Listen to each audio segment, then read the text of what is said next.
Ever wondered how people make such eye-catchy Minecraft thumbnails? Well, today I'll be giving you some tips and tricks that will make your thumbnails pop out more and make them more clickable. The chapters of each step for making your thumbnail can be seen on the YouTube's timeline, so if you wanna skip forward a bit, feel free to at any time.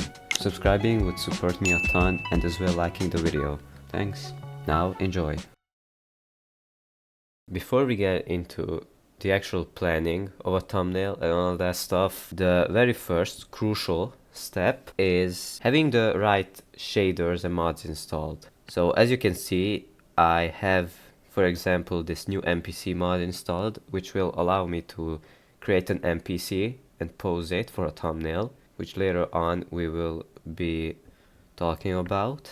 And then of course iris, sodium and all that for the shaders. I use Complementary Reimagined. Again, I will have all the mods and shaders down in the description, so you guys can download it too.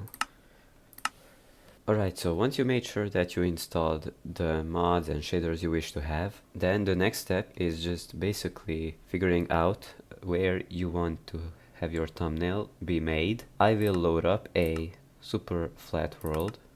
And then, this is just a random idea, but I want my thumbnail to be a Steve skin hiding from another player behind a tree, for example. And the reason why I loaded up a super flat world is because I will be building my own, basically, landscape for the thumbnail.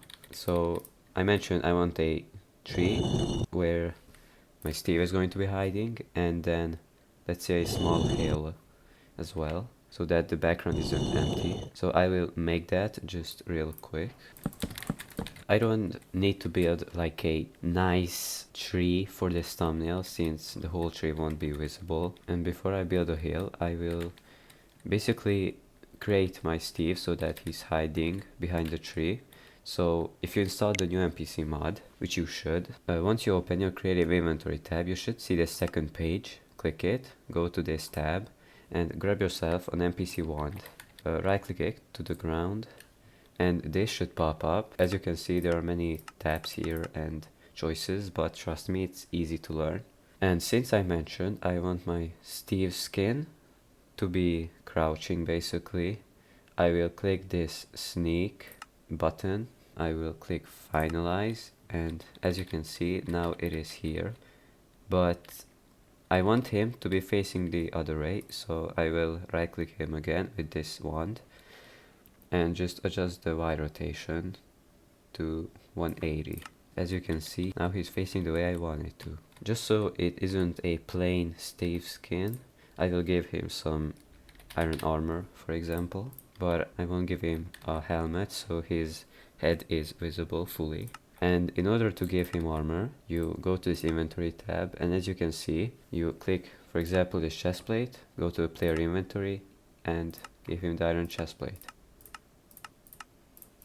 Okay, so I'm done with this part. Now I will basically see where I should make my hill so that it fits the thumbnail. About this FOV and stuff, I will get onto that later, after I build the background for the thumbnail. As you can see, I have free space, the right side of the screen, so that is where I will be basically making my little hill. And this hill again is just nothing too complicated to make. Okay, this should be good. So once I'm done with the full landscape, I will now make the second player. I will put him here. It doesn't really matter where you put him, you can always change the X, Y and Z coordinates of the character. This player will be my skin, for example. I will give him like netherite armor, for example, enchant it. Give him the armor. I can also give him a netherite sword, and now I will make him pose like he's looking for the player.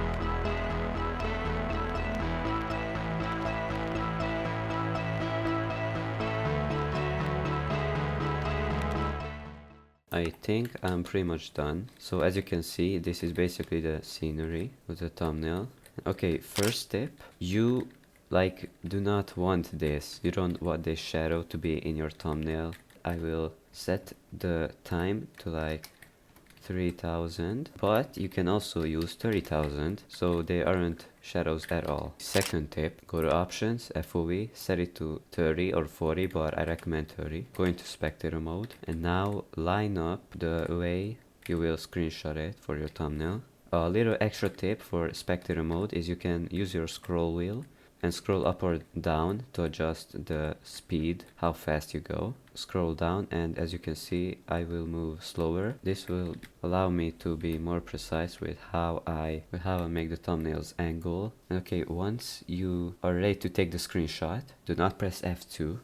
Press F7, this should pop up. This is completely vanilla Minecraft. Click 4 for the resolution, since you want the highest resolution. Click take screenshot, and now just wait a few seconds until Minecraft finishes separating the layers and taking the screenshot. Once it says this in the chat, it means that the game has now separated the background and the players. And once all of this is done, you can basically close Minecraft, and we will now be heading on to actually making the thumbnail. Once you took your screenshot, press Windows plus R, type in %, go to .minecraft, find the screenshots folder, and you should see these two screenshots we just took. So as you can see, the game separated the background and the skins. Now open your software where you will make your thumbnail. I will use Photoshop, but if you want a Photoshop alternative that is completely free on your browser, go to photopia.com. Yeah, this is basically all free. No, this isn't a sponsor, by the way. Once you're in that software you will use, click new file, and this is important, set the width to 2080 and the height to 720. Click create. And now we will import both of these. Make sure to have the skins above the background. And what I also like to do is rename all the layers so that it's organized and I know which one is which. Okay, first of all, I will list some shortcuts that will make this process faster. First of all, Alt, scroll wheel down, zooms out, while Alt, scroll up, zooms in. To duplicate a layer, there are two methods. The first one is clicking the layer, pressing Ctrl J, and the second method is by pressing down Alt and dragging it above the layer selected. If you want to hide a layer, click this eye icon. If you want to lock it so you can't access it and click it, click this lock icon. To unlock it, click it again. And yeah, pretty much those are all the basic stuff I wanted to mention. The very first thing I like to do is click this icon, create a hue/saturation, put it above everything basically, and once you see this saturation slider pop up, just drag it to the right and look at the image, how the colors pop a lot more. Here's the before and here's the after. You can also add a vibrance adjustment layer and experiment around once again. As you can see, my skin here looks like it's floating and it just looks really weird. Double click it, go to color overlay, put it to black, go to edit, transform, click distort. Now use these corner boxes basically to line it up. There we go, and now lower the opacity so it looks like an actual shadow. Put it in the correct spot. And now I will brush so that it doesn't get on the block. As you can see that the background is just plain. That's why I will decide to add a custom sky. So first of all, I will hide these skins. Then use this polygonal lasso tool. Go around these blocks. Connect it with the beginning, click the backgrounds layer, click delete, and if this pops up, right click the background layer, click restore as layer, and then delete, and it should work now. I will also do the same thing right here.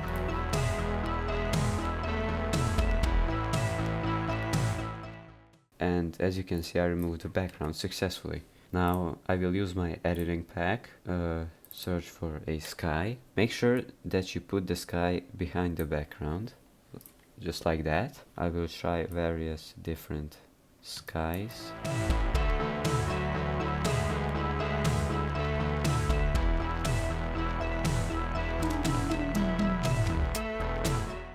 And now what I will do is create a new layer, put it above everything, select this brush tool, put it to soft round, set the blend mode to screen, opacity I suggest between 30 and 50%, and now first of all I will use light blue.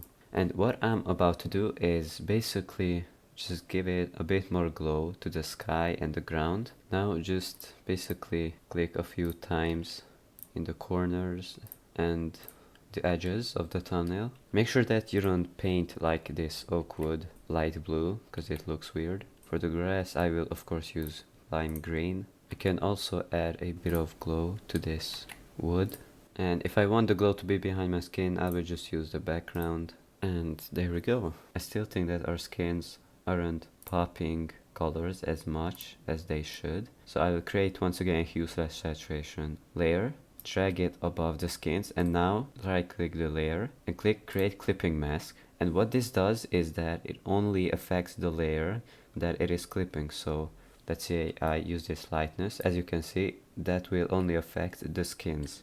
And I will also add a bit of purple glow to my netherite armor. I also forgot to mention that you should probably blur the background by going into filter, blur, and Gaussian blur, for example. Let's do like 1 pixel. I will actually make this wood a new layer so that the blur doesn't affect it. And now Ctrl J to duplicate it. Go to background, filter, blur. As you can see now the wood isn't affected by the blur.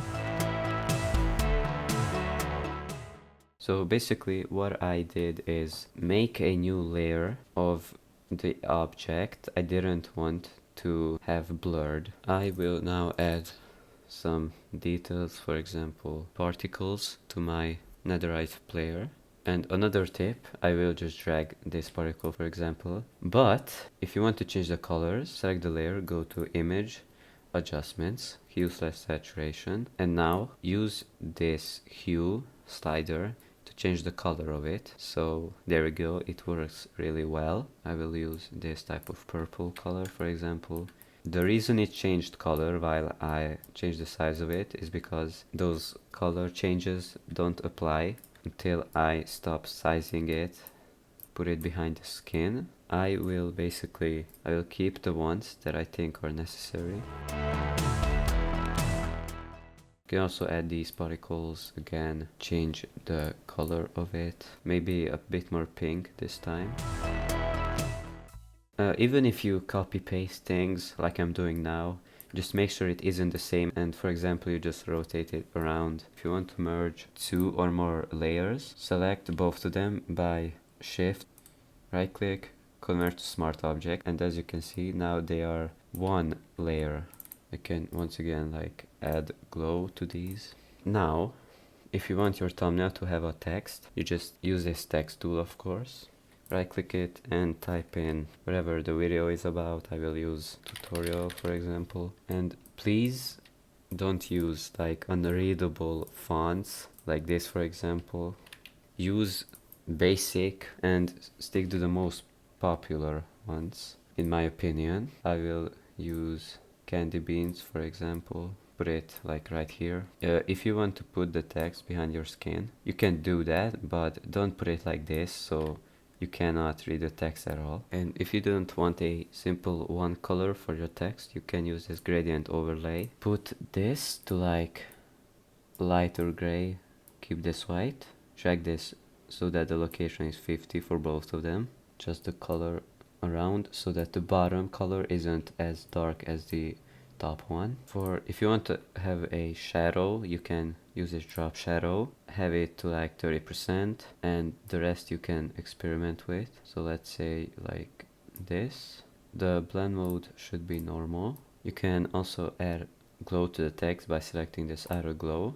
I use screen blend mode 50%, 7% spread and 16 pixel size.